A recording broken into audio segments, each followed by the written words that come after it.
اب جبریل کہتا ہے یا رسول اللہ، جس کے مہینے میں زندگی میں روزہ ماہ رمضان آ جائے تو روزہ نہ رکھے، میں جبریل اس کے لیے بد دعا کرتا ہوں کہ اللہ اس کو ہلاک کرے، برباد کرے، تباہ کرے، اس کے خلاف دعا کرتا ہوں۔ یا رسول اللہ ذرا آپ آمین کہہ دیجئے۔ رسول اللہ فرماتے ہیں میں نے آمین کہی اس بدبخت کے لیے جو ماہ رمضان میں روزہ نہ رکھے۔ اب بتاؤ جس کے خلاف رسول اللہ آمین کہہ دے کہاں کا رہے گا؟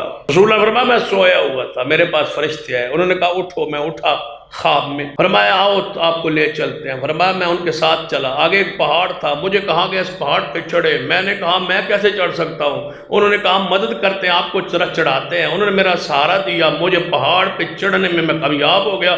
دوسری طرف میں نے دیکھا، لوگوں کی چیخ و پکار کو سنا، خون کی نہریں میں نے دیکھی، اس میں کچھ لوگ تھے جن کی بانچیں چری ہوئی تھی اور ان سے خون جاری تھا۔